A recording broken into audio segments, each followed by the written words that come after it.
The warmest welcome to all of you. This is the 9th edition of Critical Conversations brought to you by Sanlam Investments. My name is Lerato Mbele and thank you so much for joining us today. Well, as we know, the curtain has closed on the 6th administration. And at the end of it all, President Cyril Ramaphosa finally signed into law the Revenues Laws Amendment Bill, which now effectively makes it law to introduce a new regimen around retirement funds in the country. We call it the two-pot system, and those rules effectively come into place on the 1st of September 2024. So in this edition of Critical Conversations, we're going to really find out a little bit more about what is the two-pot system, how will it affect the asset management industry, and what was the rationale behind it. But beyond that, we're asking the bigger questions. Why is it that South Africans struggle to save for their retirement? And what are the macro and social imperatives that would get South Africans to think more clearly about the future that they aspire to have? We know that experts say that a country that has more national savings makes it possible to stimulate the economy. And when people can prepare for the future unknown, it really makes the realization of the UN Sustainable Goals much more comprehensive and achievable. And so today we're going to try to address a lot of these issues, but we're going to defer to a panel of experts to do exactly that. So who are our panelists? First off, we have Manka Sebastian. She's the portfolio manager at Sanlam Properties for Sanlam Investments. We thank you, Manka, for your time. Seated next to her is Matthew Parks. He's the parliamentary coordinator of COSATU, South Africa's largest trade union movement. We also have Anne Cabot-Alitzhauser, who's the co-founder for the Responsible Finance Initiative at GIBS, the Gordon Institute for Business Sciences. And then finally, we have Dr. Mavis Majura, who's an adult development and leadership psychologist. And so we thank you all, ladies and gentlemen, for being with us. As you know, we really want Critical Conversations to be about you and the critical issues you want to bring to the fore. So we really implore on you to be engaging. So please use your social media platforms to continue the conversation and to bring in more people in the conversation. So whether you are raising some of the themes on Twitter or X, as they call it, on LinkedIn, please do so using the hashtag Critical Conversations 9, and remember to tag us on the handle at Sanlam Invest. We'd also like to engage with you further on the platform where you're watching, and so at the bottom of your platform screen is a question and answer portal. Please use it to post your questions, and then I'll be able to ask the panelists some of the questions that are on your mind in real time. And remember, when you post those questions, you make me sound a little bit smarter than what I really am. So we really do ask you for your engagement. We've broken down the conversation into 4 thematic areas. And so after each one, we're going to be presenting a poll to you just to gauge your sense and your interest in that particular subject matter. So do also look out for the poll question and do participate in the poll so that we know what your views are on some of the themes and the sub-themes that are coming up in the conversation. Just a final reminder, use the hashtag #TheFutureIsSustainability. And then because our conversation today is about saving for the future, use the hashtag #SavingForChange. This is Critical Conversations 9, and tag us at Sanlam Invest. With all of that admin out of the way, let's get into it. As I ask just the simplest of questions, looking for the most succinct of answers from each of our panelists. They say that South Africans don't save, or certainly don't save enough. Why is that, Manka? I think it's a layer question. When we look at the cost of living within South Africa, we are actually the 9th highest in terms of Africa, right behind Zimbabwe. So that does make the cost of living one of the challenges. But there are layers to it. There are layers to which we need to take when we look at people's lives, their gender base, their knowledge. There's so many intersections that play a part in how people save and why they save. So I think it's a bigger question. South Africans don't save enough. Matthew, do you agree with that? I think it's the challenges. We have a 41% unemployment rate. Most workers support about up to 7 relatives, whether it's children or siblings or parents. Many workers haven't received increases, or the increases they receive is below inflation.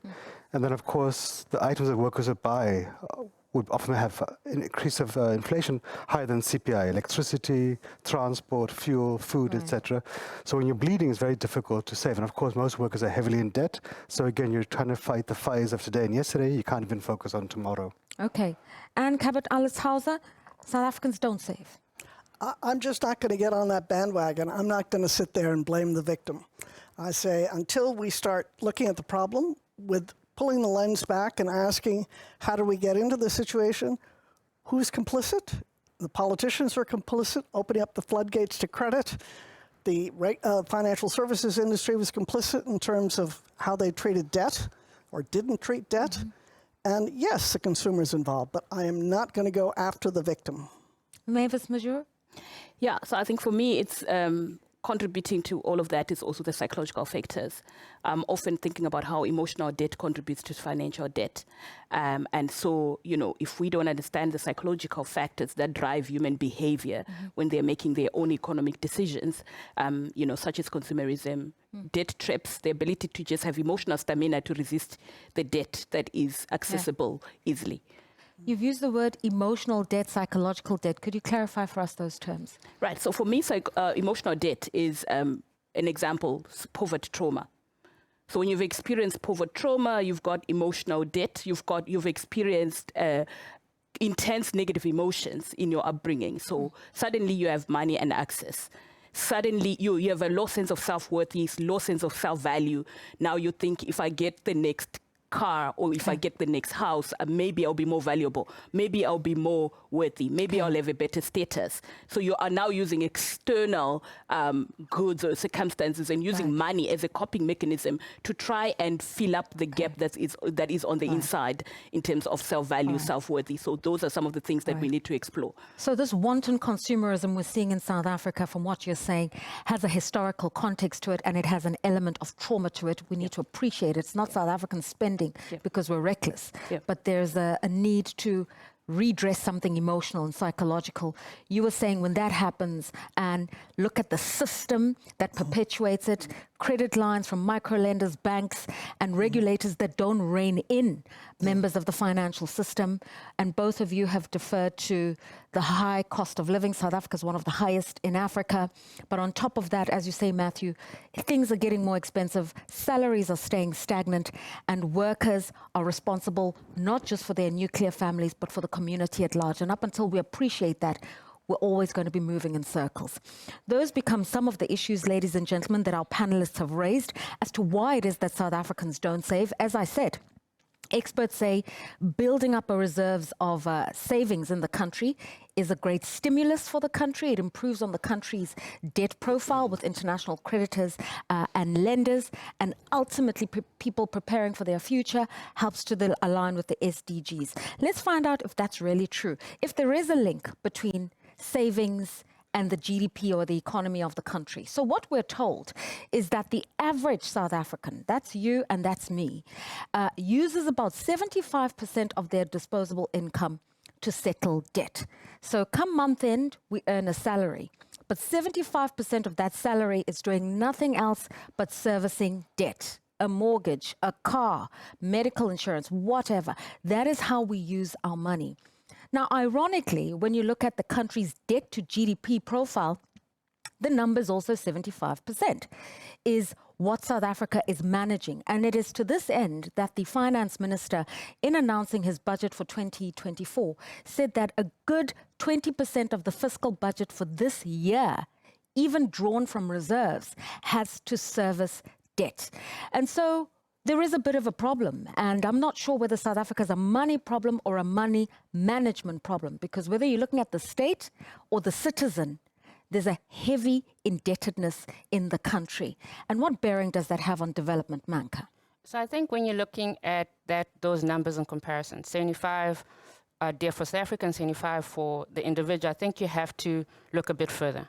So that 75, I think, might be a bit of a statement, because when you now look at what it's reflective of is the National Credit Bureau's registered active credit consumers, which is about 20.7 million individuals. when you now take that in the context of the adult working population, that's actually reflective of the people who are formally employed. You know, so you have to look beyond that. And why I say we do that, because when you look at the informal sector accounts for 50% of the jobs and the people employed. So, and in that space, there's a large group who are now using informal savings. So when you now take it in the context of only just the formal systems of debt and the formal systems of saving, it looks quite dire. But we have to broaden that view in the sense of, you know, where is that debt sitting? Is there other aspects that we haven't taken into account in actually quantifying that number? So yes, we have a high level of debt amongst consumers, but I think we have to broaden that to look at a bigger picture of who those consumers are. So I think that's important. And what do you make of it that it's an interesting irony, if irony is even the word, that the average South African consumer is carrying a whole lot of debt, but so is the state. And so there's just something about the way in which South Africa functions as country and society that is open to taking on more and more debt. I'm sort of with Manka on this discussion. I think we're not seeing apples to apples in here, and I don't think there's a correlation. You once talked about the fact that foreign investors don't come in here because our savings rates aren't high enough. And I think the issue about foreign investment has to do with the fiscal responsibility of the government, not the fiscal responsibility of the consumer or the citizen. So I think we're getting our messages muddled in here, and I think I go with Manka on this one. Okay, but the truth of the matter, Matthew, is that when economists are trying to understand what are some of the challenges structurally with the South African economy, this issue of debt comes up and the country's debt profile. And apparently there is a direct correlation between national debt and consumer debt, because it paints a picture of whether or not there's an affordability in South Africa. Yeah. No, look, there is linkages, not completely. It's apples and oranges and apples and apples.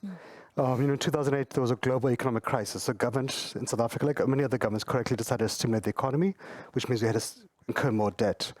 It worked in parts, it didn't work in parts. Unemployment increased, we lost about 1 million jobs. But then I think also the previous administration of a certain former president also allowed, stimulus, but also allowed corruption to take place at a massive scale. So, for example, at Eskom, Kusile Madubi were meant to cost 100 billion rand, cost 200 billion rand. Didn't get fixed. There's a consequence to the economy that the economy is having load shedding. There's a consequence to workers and to consumers because the economies are growing, salaries are stagnant, as you're saying, jobs are not being created. So there is a ripple effect that the state's bleeding also had a burden to businesses, had a burden to workers, to consumers. So it's a bit of the apples and oranges are in one basket together, so to speak. Yeah. What do you make of this, Manka, that a society that saves together grows together, and a society that doesn't, we end up in the situation where we have feeble growth, reticence of the private sector to invest, and just not enough by way of reserves? I think looking at it, the economy, or maybe South Africa, has commoditized money. So money is one of the products that is used to make money for whoever is making money out of it. And because it's a commoditized product, you give access to people who don't have financial literacy. So you're not schooled, but also not only financial literacy, emotional literacy. So when you are offered that credit card debt, you have no emotional stamina to say no. So what do? You grab it. So I think the issue is bigger than just, national. It's the people. What is the human element in all this? What are we doing about the humans that are consuming and engaging or getting the debt? Right. And I know you've done a lot of studies and comparative studies on emerging market economies and how countries come out of the throes of war, underdevelopment, and then start building into middle income status and more. Can you give us examples of best practice where once you build the savings culture, then we can talk about comfortable retirements, growth of the economy, all of those factors? So I think the question is really more, how do you even start?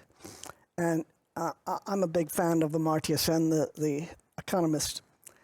And what I find it really important is that if you are a country that simply cannot have the fiscus to support a grant-based economy, then you have to create a vehicle that allows you to train your citizens how to become an asset-based development economy. And I think the best example, of course, is Singapore and how they did that. It's a very harsh message that you're giving your countrymen, but it's one that absolutely, in the long run, serves them the best interest. So, if you don't have the fiscus to provide all of the kinds of support in terms of social protection and social mobility for your citizens, such as housing and education and health and security and those types of things, then this concept of the retirement fund is hugely problematic, because that's the only savings vehicle that's left to that individual. So somehow you've got to find a way to create a framework that says, if I can't, the retirement fund can't fill in the gap for all this. I've got to find another way that allows them to fill in the gap. And there are various different models out there that do that. Okay, so am I understanding you correctly? So let's assume the average working South African enters the labor force at age 24. Yeah. They're going to perhaps retire at age 65, maybe later.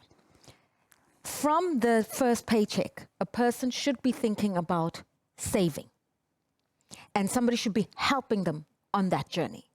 Okay, I'm going to flip that around. When you enter the workforce, I think we've got to stop thinking about them getting into an end point where they retire. Right. We don't have that model anymore in the world. You have to teach right from day one that when I get that income check, how do I deploy it in such a way that I can get, for my lens of responsibility, the optimal amount of what sort of multiplier effect for that money. So that means even past the point in which my employer says you're no longer useful to me, I've got to be able to enable that person to be able to keep on earning an income if that's what they choose, or support their family or whatever. And so we have this ridiculous model that doesn't apply anymore to the world that we're living in. I know, Manka, you want to... So I think what Anne is trying to say is that the model that we should be looking at when people enter into the workspace is there's a difference between income generation and wealth generation. And income generation takes care of the short term. But when you're now having to make a decision of what's my wealth accumulation going to be over my period of employment, the decisions change, because then it's like my asset base needs to grow such that come the ebbs and flows, do I have an asset base? Do I have a house that I know is my house? Can I forego the loss of, like you're saying, consumerism and short-term gratification to build a wealth base that will sustain me in the long term? So I think that's what you're trying to get across. The thing is that it all sounds very responsible, but I want to go to your point, Mavis, which is the historical trauma. You can't come from a system that deliberately worked its way into creating disadvantages for a majority of the population, almost systematizing their poverty, and then at the first chance of that child coming out of deep sleuth squatter camp to get a job, we tell them, be a responsible person, don't buy a car, don't buy a house, don't buy nice things. For people who historically, by virtue of the system itself, had denied them that ability. So we're not saying don't buy. Buy responsibly. Right, because when you actually go and buy beyond your means, you're not only creating problems for yourself, you're creating problems for the next generation.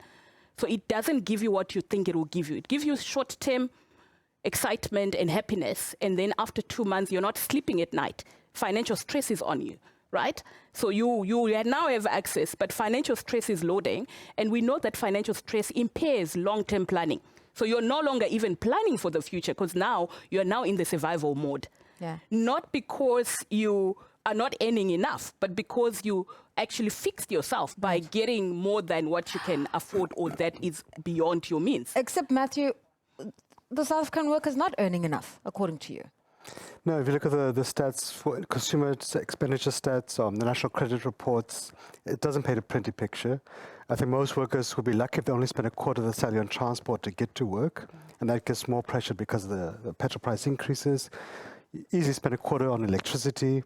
the rest on food, and of course you're squeezing in debts in between. So people are borrowing money on short-term loan, machinistas, credit cards, all sorts of debt, and it's saying often these are vulture lenders. So people are just borrowing just to survive. So I don't really think it's the issue of luxuries. I think it's just that the salaries not keeping pace. And of course, if you're supporting 7 relatives as opposed to maybe 3 relatives, it means your salary is cut into 7 as opposed to cut into 3, for example. And is it possible that, whilst the idea of saving and creating wealth are all laudable, they're just not realistic to the South African condition today? And that when we talk about savings for the future, creating an asset base, these are really conversations that are relevant to the chattering classes, to that upper tier of the 1%. It's just not real life. Yeah, that presumes that you're going in what I would call a kind of first world individualistic model. That the only way you can get from here to there is by yourself, that sort of that entrepreneurial individual who's going to make the $1 billion or rands or whatever. And I think what Africa needs, not just South Africa, is what it always had, which is much more of a kind of a communal approach to problems. Monica, you talked about owning a car, but maybe the future is about not owning a car, but having access to a car, and that the car is owned communally, and all I need is just to get to that car, or owning a house.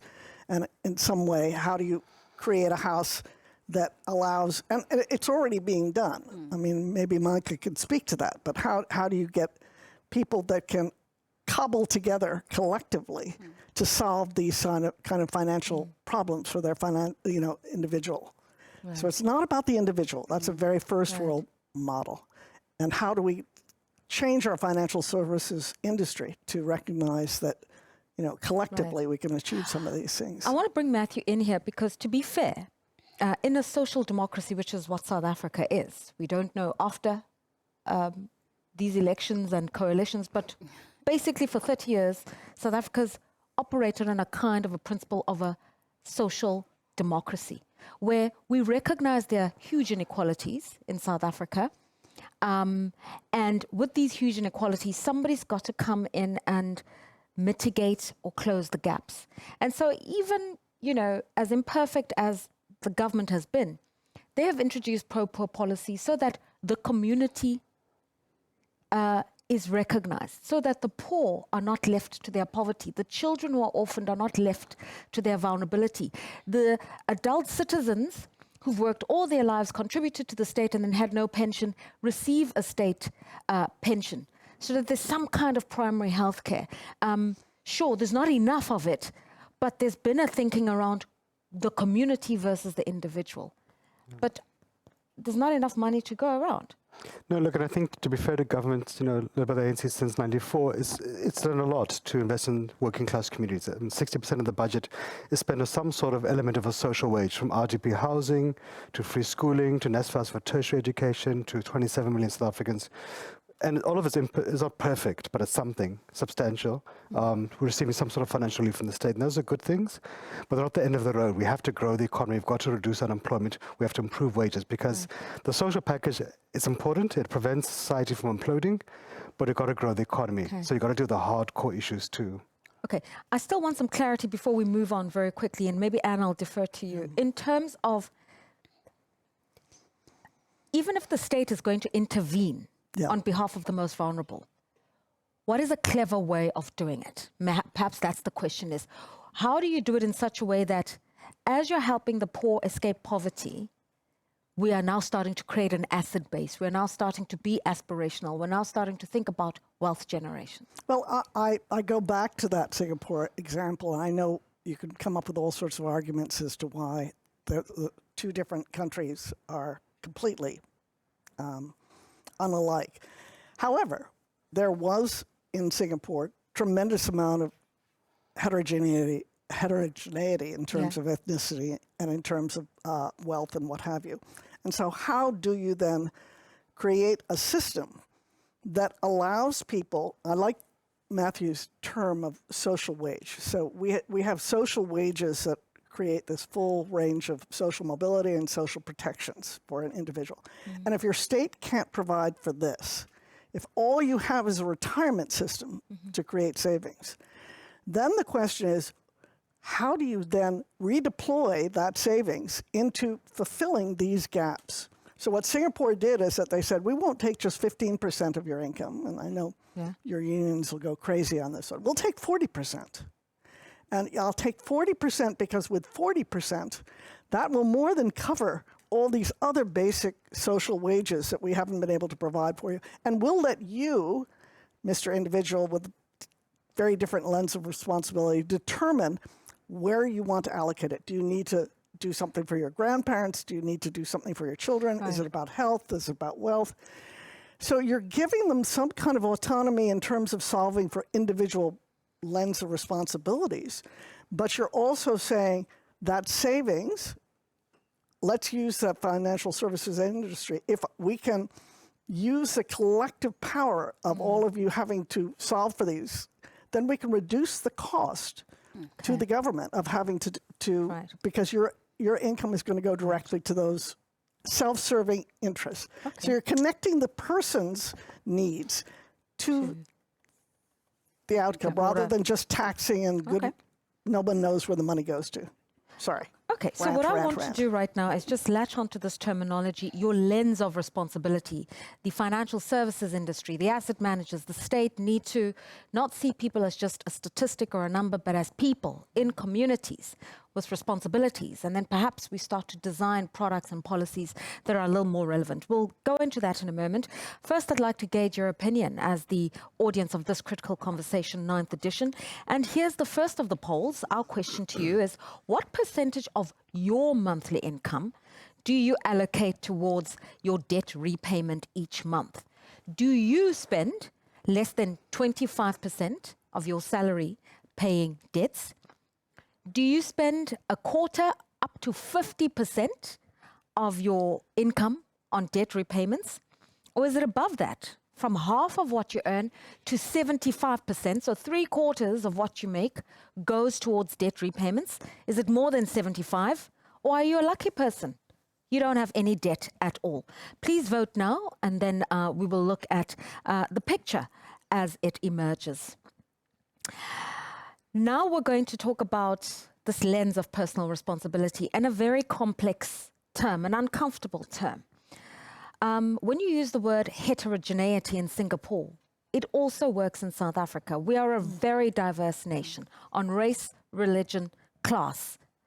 We're a very diverse nation on income levels and distribution of income. And we are also culturally diverse because in some segments of society, you don't live as an individual. You live as part of a cohort of a community. And this is where this term black tax comes into the equation, doesn't it, Mavis Mujuru? In that first generation worker cannot just say, yippee, I've graduated from university, I'm gonna buy my first car. Their first salary is probably going to help their parents buy a house, help siblings get the education that they need. That first generation graduate has to transition their family out of poverty. And that's the reality that almost 80% of the South African population is dealing with. Right, and it's a good thing, right? So you have the resources, you have access, you have a social responsibility of making sure that your community or your family comes out of that poverty. I think people still want to give back. So I don't want to go and become successful and now I have additional money, I come back and I call myself a philanthropist. I want to do it as I'm going along. It's social responsibility. There's nothing wrong with that. I think what just the challenge is that we're not having enough conversations around money to be able to set proper boundaries to say to your community or your people, this is what I have, this is what I'm capable of, and stick to that sort of, financial of boundaries. So conversation is important. But for me, social responsibility is something that we have to do. I don't think it's black tax. I like what Manga called it. It's black pride. Okay. Black pride, black tax. The truth of the matter is that one person has to carry a lot of people. And then the state says to you, at 65, you haven't saved enough. There was no way you were ever going to save enough if your money was already spoken for at age 24. Right. So I think it's also not thinking like binary terms. Why does it have to be binary? Like what N was saying, self-determine to see what your responsibilities are and be able to have advice that allows you to allocate your income based on the responsibilities that you have. Why does it have to be binary? Why does it have to be either or? Why can't it be both? We have a government that is struggling to take care of the elderly. It needs the taxpayer to contribute.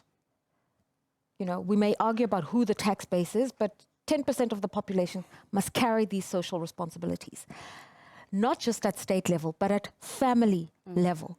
And then we wake up and say there aren't enough savings in South Africa. People haven't prepared for the future. With what money and in what reality? So I go back to what Dr. Mavis was saying in terms of that framing, because what I'd rather we reframe it to be black pride is that when you think of tax, just the concept, as humans, we naturally run away from tax.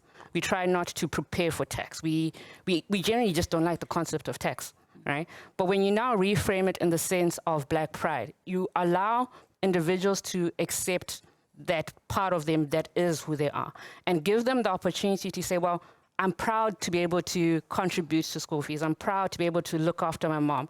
But how do you help me better do that? You know, if I'm an individual coming into the working world who wants to hold that black pride, you know, proud and strong, tell me what amount I need to start setting aside to actually be able to meet these commitments. So we as a society need to reframe and honor how we were raised and the things that we go through, because when you reframe it, you allow then financial institutions and innovation to come in to say, how do I make sure that if I'm paying for seven siblings, that those 7 siblings understand the financial responsibility that's required for them to see through the path that I'm putting them on. You know, so you change it from it's a tax to a pride, to how do we build up that human capital. But there's another important element in here that we're leaving out, and I think you're touching on it. We keep talking about finance, and finance seems to be what people earn in the formal sector. What we haven't put a value on, and what we haven't been able to quantify, that I think this is where the financial services industry has completely missed an opportunity, is that there is a contribution that you make. This, by the way, is what Asia is looking at right now. There's a contribution that I make as a caregiver. There's a contribution that I make to society for doing things that I may not get paid for, but actually have a tremendous value. And how do we quantify that? And how do we give equal focus? And how do we create, if you're going to do collaboration, that whether I put money in or whether I put caregiving in or whether I put, you know, some other social wage into the pot, I get credit for that. Okay. And work collaboratively. Okay, I just want to look at the poll results very briefly, just to get a sense how much people spend on debt. Less than 25%. Interestingly, it's 37.9% of those who've participated in the poll use 25% of what they earn to service debt. Above 50%, it's 22.9%. In the region of 17%, it's 18.5%. More than 75%, it's 7.5%. Those who don't have any debt are 13%. So I don't know if we're speaking to a privileged group of South Africans who use 25% of their salary to service debt. 13% of them have no debt. Very few of them use more money to service debt. It's not the reality of the average person. Why is that, Matthew? Well, it might be about who's actually going online and clicking the polls of a pension fund company and so on. Many people will be at work, will be at home unemployed, wouldn't have data, wouldn't kind of check these things. But even no matter what stat we use, it's not a pretty picture. And the fact is right now people are bleeding on many fronts. We're not saving to retirement. Most people retire in poverty, but also not surviving to month end as well. And the products that are often available are not, as Anna's saying, really suited to the South African context. And of course, you know, the macroeconomic, socioeconomic issues are not pretty, to put it politely. But I think we just need to take one step at a time and fix one thing at a time. We're not going to have one magic wand, but we do need to fix this thing. I don't want to mention a competitor, but F&B did a study as to how much money lasts a month or how much month is in your money.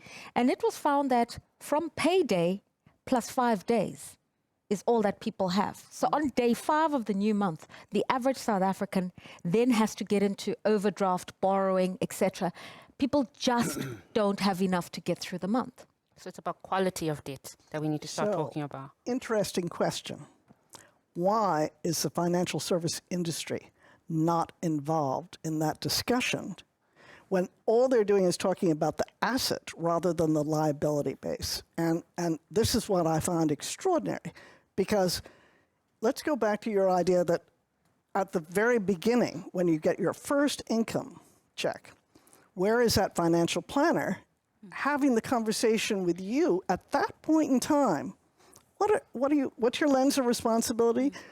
You know, what sort of debt are you in? And how do I guide you out of that problem so that maybe you can focus on an income savings? I'm not going to talk about retirement. Right. We're going to talk about income savings.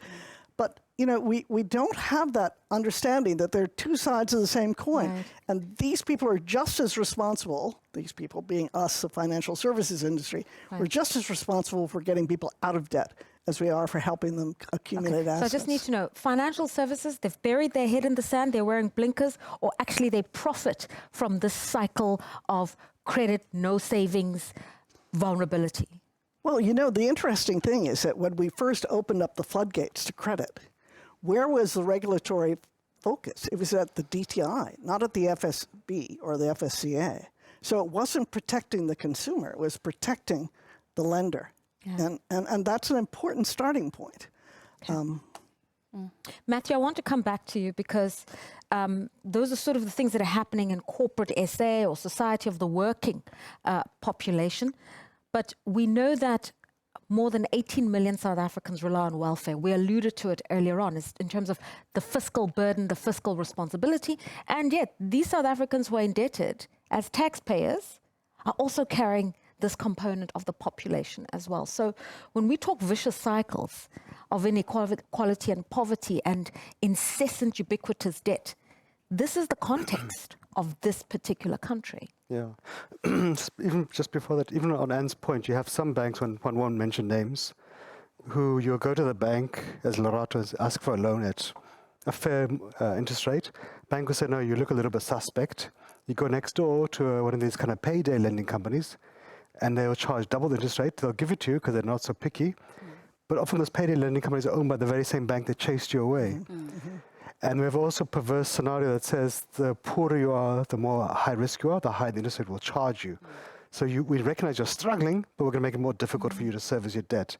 So that it's a very perverse race to the bottom, so to speak.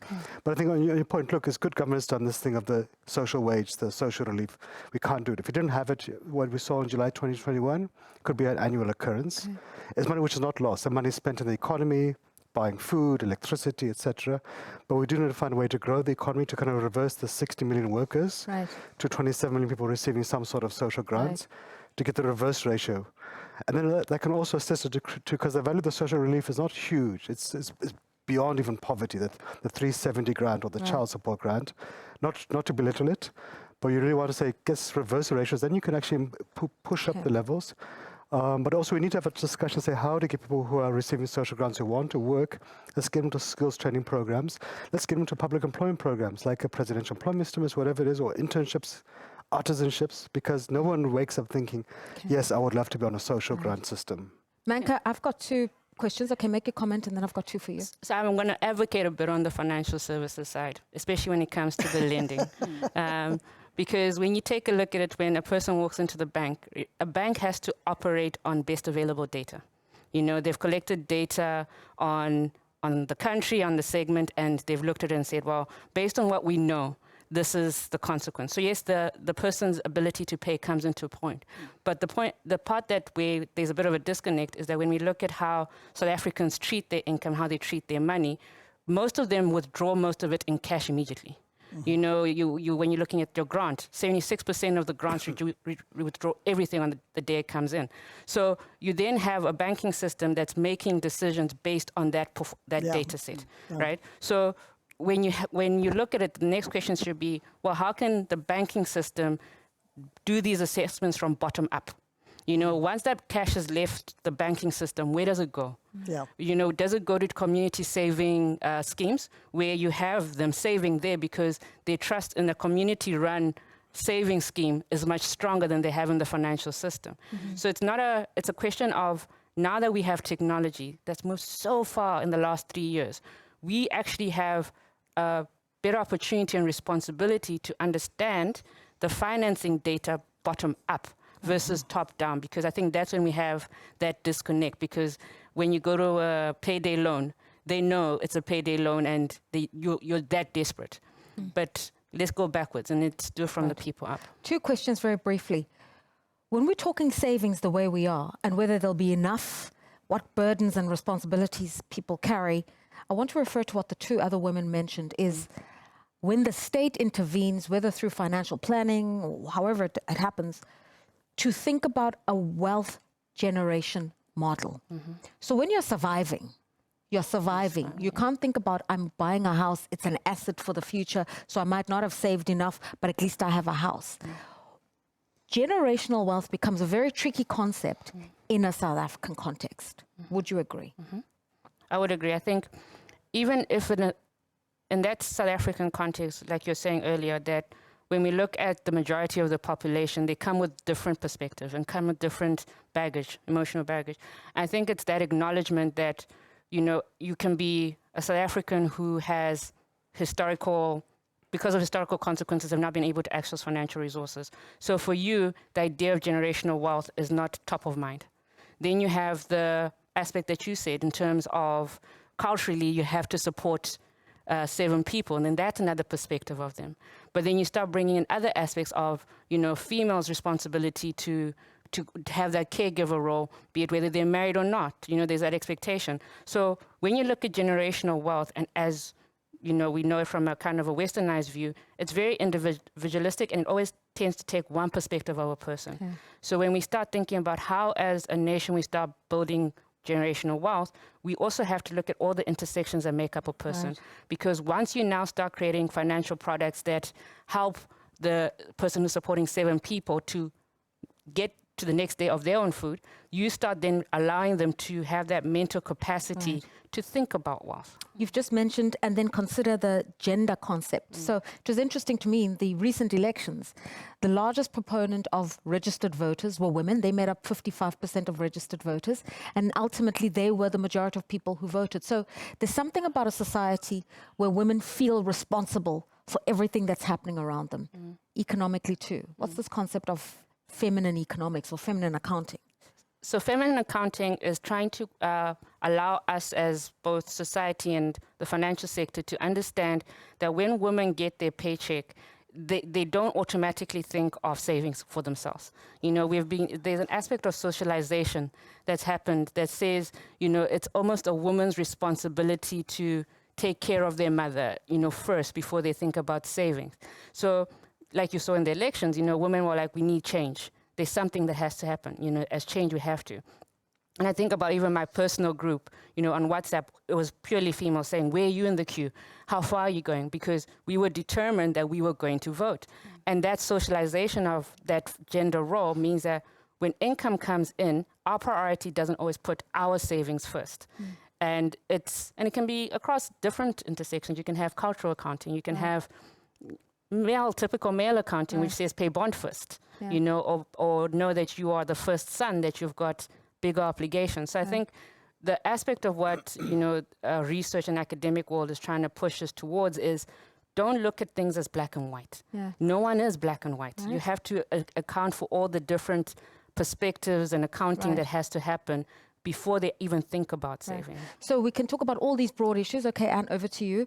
Whether it's the macro stuff, it's the financial system, it's all these things we've spoken about. But there's also the component of, are women primary caregivers? Are women financially responsible for households? And how would they approach the savings continuum? Correct. And I think the body of knowledge and research out there generally paints women as bad savers. If you look at when they take a look at how do women hold assets, women always tend to hold low risk, like cash. And it's a misconception that women are bad savers because we haven't taken that broader view. So now people are starting to look at that broader view and say, it's not that they're bad savers. It's just that for them, holding cash is the best way that they can get things sorted. And their money is accounted for already, it's spoken for. I think we're also missing another really big elephant in the room.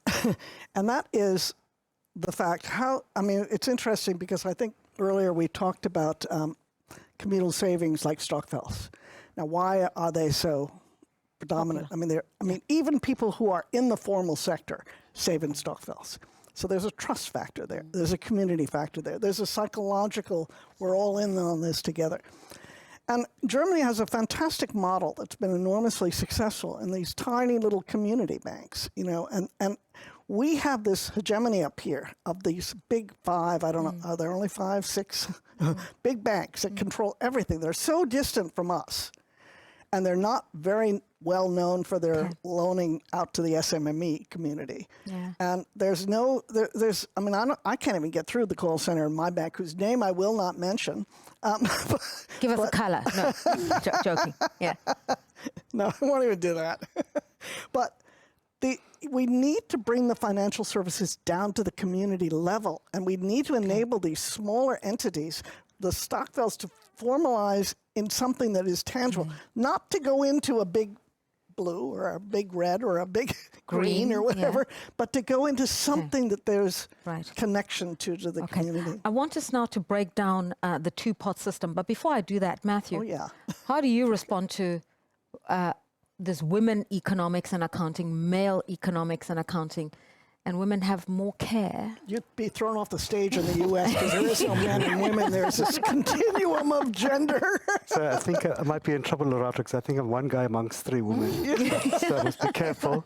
No, look, I mean, I think it depends. You know, look, most South African cultures are conservative. There's still an expectation about women's role as the mother, as the caregiver, even taking care of the grandparents, etc. So I think it's right. But look, you would also have relationships which are more equal partners, so to speak. Right. And so there might be allocation responsibilities, but I think also to bear in mind that in most instances, men earn more than women. Yes. Even might even have the same type of job in the same company, but so there's also that kind of pressure. So yes, the man, the father, whatever, might do the bond, the car loan, etc. You know, the kind of external stuff. The woman might do the domestic expenditure, but there's also that kind of workplace salaries. Your salaries are fundamentally unequal, so there's other pressure point. Mavis, what do you think of this one? Is that because women are so busy caring for everybody else, they don't save enough, and then come retirement, they don't have enough?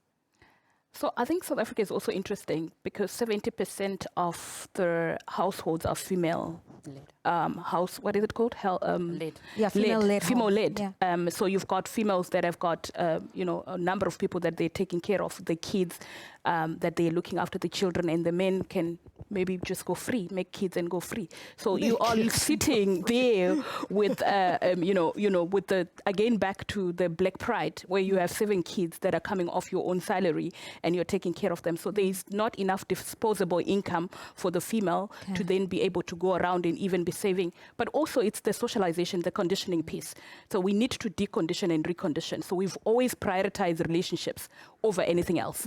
Right, meaning even in the cultural context, you would submit and have your money being managed by your male counterpart and not have confidence in yourself to be able to allocate and self-determine and say, okay, I want to build this kind of portfolio for myself. So I think it's all those factors as well to look at. Religion as well, you go to the church, predominantly female, and they are really putting their tithes and their offerings, right? And there's nothing wrong with that, but I think there's that sort of, reconditioning to be able to prioritize things that are sustainable. Because we're all hoping for investing. A miracle. Okay, just aside. Audience poll number 2. Which of the following do you believe is the biggest obstacle to all of us saving in South Africa? Is it, as has been referred to, high levels of personal debt? Is it the economic challenges in the country, including these social issues we've been speaking about, plus an economy that has feeble growth, high unemployment in the country? Is it a lack of financial education and awareness? Or is it just a limited access to savings and investment opportunities? And to that one, we just want to add this issue of the Stockfells. It's not that people aren't saving. They're just not saving in a formal asset management type of way. Maybe those opportunities are in the informal sector. What do you think are the reasons here? A, B, C, or D? Please vote now. And whilst we wait on your results, I'd like us just to remember Sanlam's living investment proposition. So This is a company that wants to be your partner in building a prosperous future for all, the planet, people, and community. Let's find out how. Some investments are just investments. But we offer living investments, sustainable ones with a pulse, with a palpable impact. Because right now, solar power is being harvested. A community is being uplifted. An affordable house is becoming someone's home. And tomorrow, and the day after that. That's our living investments and how we're living our investment purpose. Our investments tick and throb, move and grow. They multiply, create jobs, give opportunities, change lives, change our planet. We're talking investments with a heart that beats for South Africa, for Africa. Ever evolving, never stagnant. It's what we call living investments in people, community, and planet. And we'd love for you to live it too.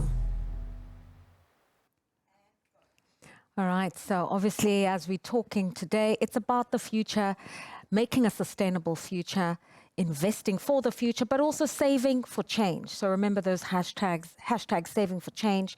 Critical Conversations, the 9th edition at Sanlam Invest, and how you plan for that future. We asked you earlier on, what are some of the reasons that are the biggest obstacle to you saving? High levels of personal debt, says 29.1% of you. 40% of you say it's the economy. It's the economy. Low stagnant growth, high unemployment, the general challenges we've spoken about. 29% feel it's a lack of financial awareness and education. Only 1% believe there's limited access to saving and investment opportunities. So in other words, people believe there's many ways to save and invest. You just need the financial education. We need the economy stimulated, and people need to get through their personal debts. So let's get into the nub of why we're here. We've set the macro, political, economic context. We've understood or tried to create an understanding around society. So then how is the two-pot system going to fix things, Matthew? Because what we know about the two-pot system is finally South Africans will be allowed to take a third of their savings and use it for emergency purposes. 2/3 will be ring-fenced. Those who are in support of this two-pot system say it needs to happen in this context. Those who are against it say, if you're withdrawing money from your pension fund at this stage in the game, you will not have enough of a threshold at retirement. COSATU's backed the two-pot system, in fact, lobbied and advocated for it. The regulator agrees. Why did they agree? Yeah. Look, we first raised the issue during COVID-19 when workers had no salaries because the economy was shut down and the unemployment insurance were struggling to release money, and workers have pension funds. And under the current law, workers can access the pension funds by simply resigning. So we also have an existing crisis besides the COVID-19 one, that when people reach retirement, they've often cashed out the pension fund 4 or 5 times, so they have very little saved up. So that's a crisis. So we had to discuss what's a win-win solution for the South African context of unemployment, indebtedness, personal emergencies, etc. So we think we found it, and I think the fact we have consensus between ourselves as the unions, between government, even Treasury, between the industry too, that's not often you find that consensus. It's not perfect, but basically what we call two-pot, it's actually kind of 3 pots. Right. But whatever you set up by 1 September would be a vested rights pot. You'd have access to 10% of it up to 30,000 Rand on 1 September, give or take a few days for the administration processes. And then you would have access to it beyond that period through the existing rights, resignation, if you lose your job, if you retire. So it's not a bad kind of emergency rainy day fund. Then going forward from September onwards, 2/3 of your savings would go to a preservation pot, which would be for when you retire, but there's also agreement with Treasury that we'll have a further round of reforms to allow it also if you lose your job too. Because if someone loses the job, that's economic annihilation. They have to save their homes, feed the family. You can't tell them about age 65. But then 1/3 will go to a savings pot, which you can access once a year. You choose your circumstances. I think people are responsible enough to know what's best for them. Yeah. But the nice thing also is that if you don't want to access, you don't have to. you can allow it to roll over for 2 or 3 years. You can access it then. You can choose to access a small part. So kind of, as I think Anna's saying, kind of finding the foundations to build a savings culture, but also at the same time give people the emotional security and the financial security that if my wife is in an accident, I need to pay for 20,000 rand medical bills, I have the kind of plan B. So I think it's a good step forward. Okay, what do you make of the arguments for it? I think you've just put it forward, and those against it, which says, life happens. There are always going to be emergencies. But if you can always dip into your pension fund for emergencies, when you can no longer work, there will simply not be enough. And so you've got to defer back to this overburdened state. Yeah, so the reality is we already have that crisis. So that's why people can access it when they want to. They just resign from their work. And that creates momentary relief where you settle your debt, but now tomorrow you're unemployed, you've cashed out entire pension fund, maybe to pay a debt of 100,000 rand, and then you've got to start saving again. So the system already right now is broken. It's not flexible enough. The two-part thing, reforms, gives people choices which make sense to your individual circumstance, gives you the safety net, allows you to remain working, preserves 2/3, which no one is preserving right now in most instances, for retirement, and basically gives you a 13th check once a year if you need it, if you want it. If you don't want it, you can build it. And I know you've done a lot of work on this as well for a long time.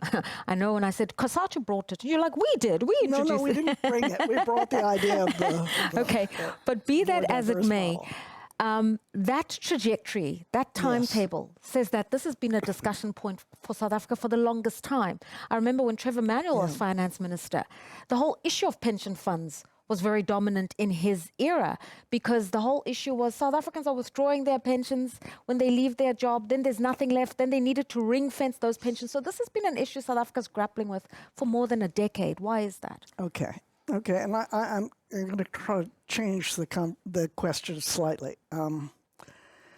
I think, again, as an industry, we keep harping on probably the wrong things. We don't go back to what is at the core of the problem. And for example, the answer you'll hear is, oh, it's financial literacy. We just don't have financially literate people, and how do we just have to have more of these educational courses. Well, some of the research we did about 15 years ago showed that almost all the programs globally on financial literacy moved the dial about 0.0001%. In other words, they didn't work. And they didn't work because, one, the industry is constantly changing, and so just keeping on top of all the information, I can't do it. I don't know if you can keep up on top of it, and the vehicles that you need to get to navigate. But more importantly, people don't pay attention until they need to pay attention. So where I think we've lost the plot and lost a massive trick on this two-pot system, and this is why our starting point, when I said we talked about this before even it came up over COVID, wasn't around two pots. It was saying that actually we need access to all of these different social wage issues. Emergency savings, social, retirement savings, education, well-being, and all those kinds of things. But most importantly, the minute I get that income check, I need to talk to somebody about what I should do. Now, the thing that's most broken in this country is financial advice, which really should be called financial planning. And why is it broken? Because we haven't really built up and we can do this technologically, we haven't built up enough of an understanding with people of, if I take this route, I put my money into housing as opposed to, I borrow my money from my pension fund for my housing. What does that do to my income over time and what have you? These kinds of things are modelable. We can do these things. Right. But we haven't spent enough time on having people understand the consequence of taking one path versus another path. Right. This is where financial planning can come in, and where if government were to open up the doors here, well, they have opened up the doors here on the two-pot system, they should also, just as they require a financial planner or advisor to be there at the end of your journey, have them there at the beginning of the journey, giving you the advice, giving you the trade-off information and that type of thing. Anecdotally, I think I understand what you're saying, Anne, which is I remember when I started working, and I was told by my parents, you will see a financial advisor. All the financial advisor wanted to offer me as a 24-year-old was a retirement annuity and life insurance. I had no children. Yeah. You know, I didn't need to think about my death, and now suddenly I have to think about those things. Whereas if somebody had said to me, have you thought about taking what you're earning, invest in a property, buy some art, create wealth that ultimately is going to secure you when you're 65 plus. Nobody has those conversations with young people. Have I understood you correctly? Yeah, and we have employee benefits, which allow a fund to be able to offer risk at a lower cost. But that's very different from offering people tailored solutions that connect their earning power to actually an outcome that they can relate to. Yeah, so I think the missing piece is the self-determination, so that you can have the self-awareness on the different stages of your life to be able to determine, to say, I'm starting my work now, what do I need here? I'm in the middle of my career, what do I need? I'm about to retire, what do I need over here? So having that independent financial advisor, I like that, because sometimes you then have people that are coming to you because they want to sell you something. They are not necessarily interested in your financial welfare, they're interested in selling your product. So I think that financial planning that is independent, and I think most people with lower incomes, I think this came from the Financial Confidence Index conversation we had, a research we did with Sanlam, that, you know, people with lower income, below 15,000, they have no access to a financial advisor. So they are left to their own devices. So by the time your income increases, you've already made blunders and errors in your early on when you started earning. So I think I really like the idea of independent financial advisors early on in life to help with self-determination. It's not just about the products that that company is offering or that pension fund seems to have access to. I still don't know what kind of cell phone contract to buy as an adult. I mean, it's so complicated to know these kinds of things that actually have a massive impact on, you know, should I buy prepaid contract? Should I buy the phone? You know, that type of thing. I don't know what is the impact. And these are the things that really get to the heart of people's wealth. You talked about transportation. How do I compare the different elements that I have for transportation? There's some fantastic apps that have been developed that can help people look at the consequences of different decisions here in Cape Town. But we haven't brought them up to scale because nobody's doing that. Well, we'll talk about designing sort of the right kind of product, but I think one of the criticisms that's coming out, and I'm sorry to make you responsible for all of what's happening in the financial services, but the sense is that the dissonance is in understanding where society and members of society find themselves and what corporate interests there are. And if you are solving for a country crisis, you need to come out of the ivory tower all the way down to the RDP home, the bonded home, the Santon home, the school, and say, what are your aspirations that ultimately will make you comfortable at retirement? Because they will not be the same for each person. So it's not a one-size-fits-all solution.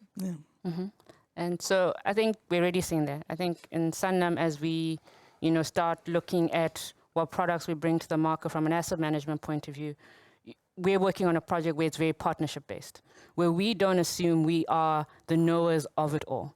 When we look at affordable housing, we might not be the best in terms of what affordable housing looks like for the heavily indebted missing middle, you know, and that's how it starts. It starts with that acknowledgement of my expertise might be in terms of portfolio construction, not necessarily understanding the burdens that might face young adults, you know, and even it goes across multiple sectors, you know. So I think within asset management, we're already seeing that shift where it's more about partnership models with people who are experts in what they do.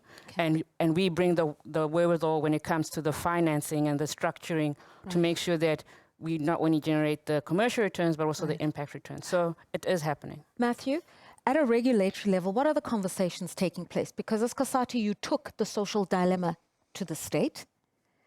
They've responded, hence the amendments to pension laws and the revenue laws system. But what is the thinking around South Africa Inc. and where we need to be going in inculcating the savings culture?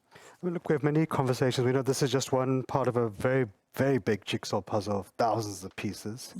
And look, it wasn't an easy discussion. At first, government was convinced we had been drinking something, and they told us to go play outside. So it took a bit of time. But I think eventually when it kind of came around, And we were also quite hard when we had like industry as well, big pension funds coming on board saying, this makes sense. And look, it's the first round. We don't want to do too much at once because it was a bit psychologically daunting for us, I think for industry, for government too. But we have flagged, let's have a further round to look at the issue of retrenchments, to look at the issue of educational loans that parents can take for their kids, because that's an investment. It's not reckless debt, it's good debt. We've also had discussions on off for years about how do you have that kind of comprehensive social security net that kind of Anna's kind of alluding to. Right. We have a SOD grant, again, many imperfections, it's fine, but it's maybe not a foot in the door, it's a toe in the door to kind of building the social net that society needs. And of course, all of these are part of the puzzle, maybe half the part. But also we have a lot of discussions at different levels, at bargaining councils, and the master plans, and NEDLAC, Parliament, etc. The fundamental issue, you've got to grow the economy, you've got to create jobs, because the two must go together. I just want to stay with you as we wind this down. For those who are not convinced by this two-pot system, who are very anxious about how things are going to change on the 1st of September, can you give us a fair, brief evaluation of the risks and the advantages? Well, the risk right now, we continue the status quo, where people just cash out all the time. When they're drowning in debt, they cash out. When they change jobs, they cash out. And hence, most South Africans don't have enough built up when they retire. So the status quo is scary. Here, we're going to be preserving 2/3 in most instances for retirement. Yes, you might have some relief for retrenchment, but in most instances, it'll be preserved. So we're not preserving 2/3. Now we will be. At the same time, we'll be giving people a 13-check equivalent once a year, helping to ease some of the more expensive short-term debt. Right. So it is a bit of a win. It's not perfect.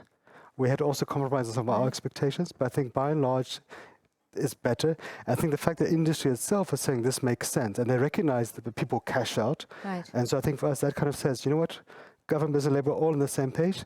And I think no one says it's perfect, but I think it's a good first start. And in terms of, this is about relief. But what about the financial education part? Can Lerato go in there and think, oh, I want a holiday to Mauritius, I'm cashing out my 1/3? Or are there just some limitations? The limitation is that you can cash out your future 1/3 savings once a year. So Lerato will go to Mauritius once, but the second year she'll realize that, well, I actually need to preserve this for my kids' school fees or for my medical Second year, she's like, I need to go to Italy now. I tasted Mauritius. The tourism industry is going to benefit from Lerato's gallivanting.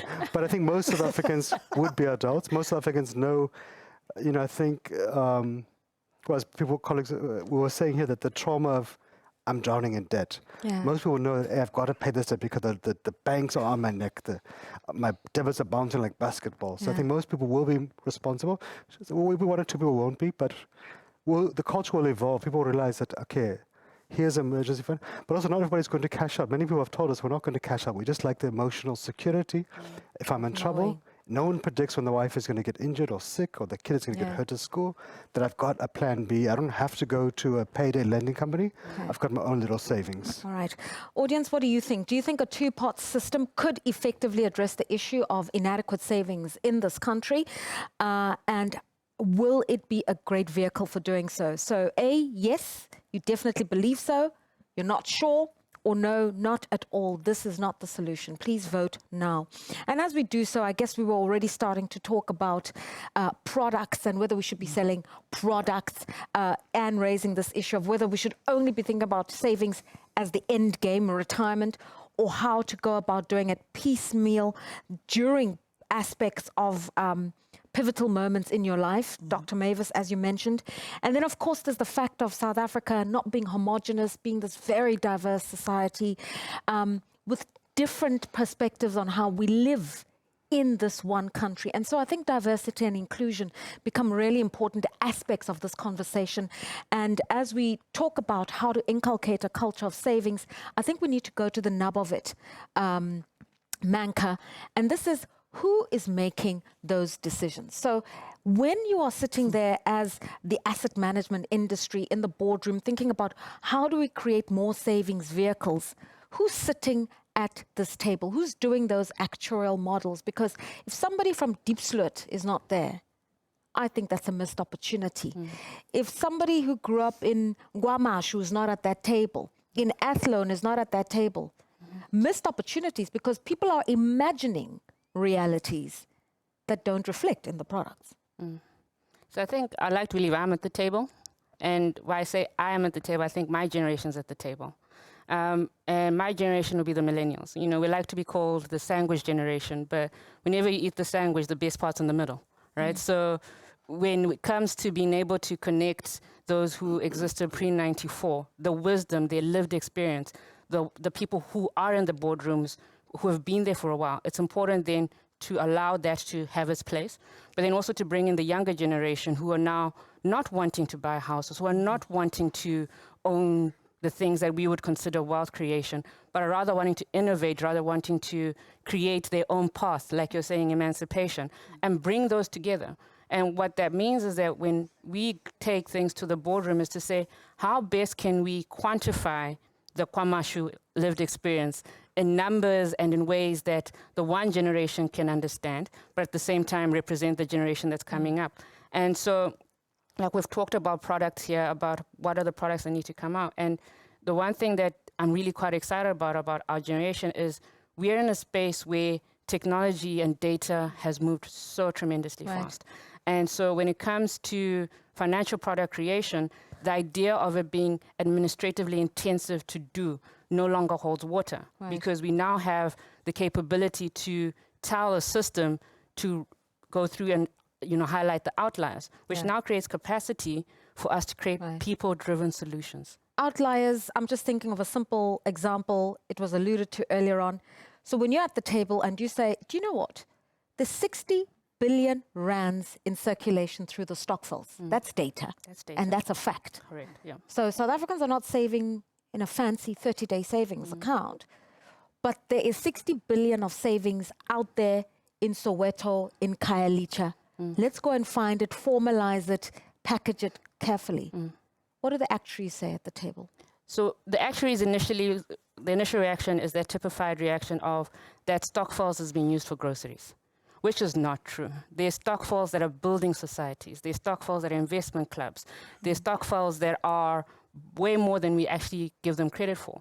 And so that's where we start having this conversation of understanding that we need to see them beyond what the typified thing of groceries for Christmas is, but understand that these are communities that are actually self-regulating.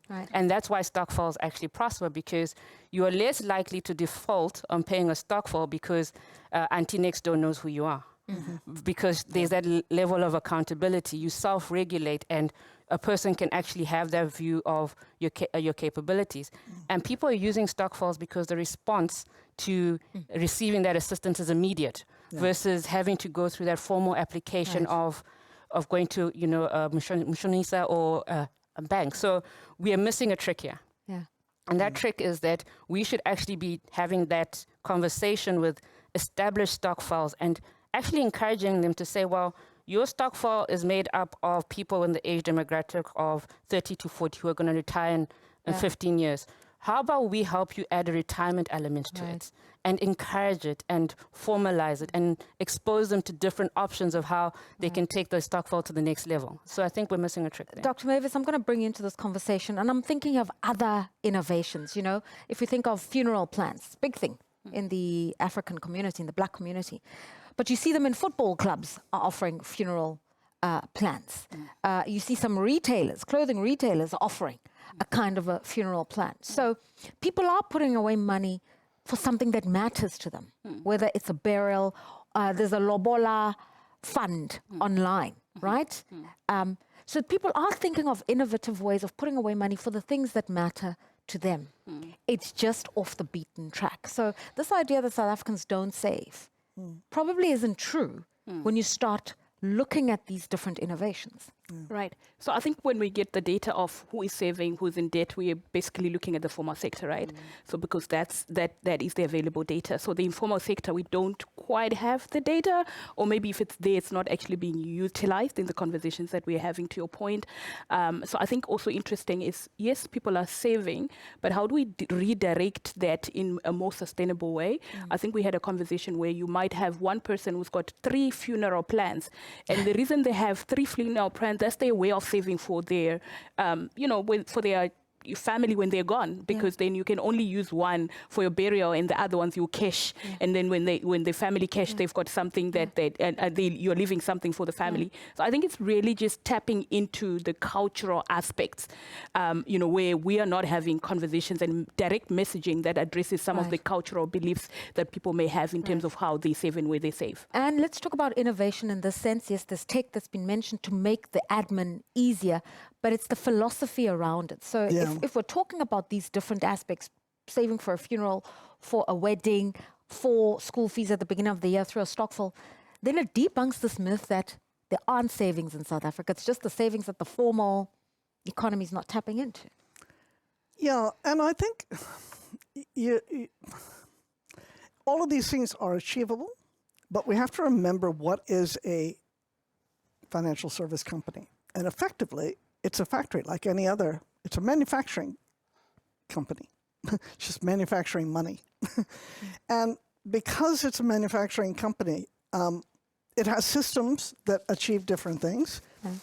And the biggest cost to change is these systems. And the great thing about the two-pot system is that people don't recognize, yes, there's moaning and groaning about to be able to do this, we now have to, as XYZ company, I won't mention the color, have to spend over 200 million to retool our admin capabilities to address the fact that we now have to think about that individual. That very fact is huge because it's opened up the door and said that the biggest blockade to being able to offer these tailor-made sort of solutions, which is what is required psychologically for people to buy into it, is now going to be bridge that problem. We're going to be able to start monitoring that individual. The fact that we have scraping now from all your financial accounts. I mean, I'm absolutely blown away by how effective our tax system is, that it can sit there and look at every kind of hot point I have here in terms of my connection with a financial service company and collect all that information. I don't have to turn in my receipts. They've got it all. Now that's going to be used in an enormously effective way to start helping people tailor-make a kind of a journey for them. And now administratively, possibly the industry will be able to move in that direction. So we asked the audience just before you come in, do they think the two-pot system is part of the solution for building up savings? Only 26% believe yes, definitely, but 44% say no, not at all. There's a problem That's the financial services industry. There's a viewpoint here that this is not the solution, Matthew. Look, I think it's two. One is it's a communications issue. People, they focus that people can withdraw 30,000 on 1 September, and going forward they can withdraw a third of future savings, not all savings, future savings. People don't realize part of the other equation is that 2/3 we preserve for retirement. So that's the missing middle. So people don't realize that. But I think that's why the industry has come on board, because the industry wouldn't come on board if it was simply bleeding out. The industry is coming on board because they realize also there's going to be more savings, and the industry knows from first-hand experience, right now the system isn't working. But what we can say for our members, our workers, whether they're clothing workers in Salt River, whether they're factory workers in Mangaung, they're very excited.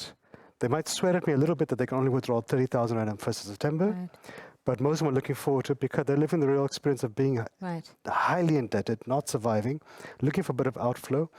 And they've often raised complaints, they're not happy with this part or that part, but when we explain to them the pros and the cons and the compromises, 90% have stopped swearing at us and are now happy. They know it's not perfect, but they also appreciate this is a first step forward. It's not the end of the road. We have, as Anne is saying, we need another decade plus to look at adjusting this, seeing how it works, adjusting that, seeing how it works, and so forth. I'll tell you what makes people nervous, and I don't want to sort of move into new eras like NHI, etc. On paper, a lot of policies look good. They look like they are policies for redress. In practice, it's not working. Right? You want to create a public healthcare system, but you can barely take care of the existing hospitals, but you want to introduce an NHI. You're introducing a two-pot system to help with savings, but you're not addressing the macro issues around why people aren't savings and all the stuff we've spoken about. So South Africa's very good at talking, writing up legislation policy, but there's such a disconnect between reality, implementation. But I would say, look, government's not involved in these things. So people don't need to worry about the NHI, is government competent or is not competent story. Because this is between you and your pension fund. That's one thing. And the other thing is currently the system isn't working. Any stat shows that people cash out 5 times in their career span when they're in debt or when they change jobs. And the fact is we're going to be preserving 2/3 eventually for retirement. Okay. So that's a major change. Right now, we're not saving 2/3. We're not even saving 10%. We're saving the last 5 years of your career, basically. So there are two things. I think the disconnect that is happening is that the two-part system serves the formal employment. And if we look at the fact that the informal sector accounts for 50% of the employed income, that might be the difference. That we are still, yes, the two-part system will alleviate and help those people who technically hold up the tax fiscus, being the missing middle, but it doesn't actually solve the macroeconomic challenges of how we're making sure then that the other 50% are actually being involved in this savings economy of formalizing their retirement. Okay. And then the last thing is, I think that when you're mentioning about us actually getting down to people driven, I think one of the most interesting things to see this last month is that Time Bank has made it possible that at over 120,000 spaza shops, a person can withdraw money. Allowing, it's actually bringing the financial system closer to people. And it's one of many where people actually acknowledge that being at financial system at a high level is not touching the people. So we are seeing green shoots. I think let's have that acknowledgement that there are companies who are taking technology closer to people, but there's also the two-part systems only helping the sector that's already in need of assistance.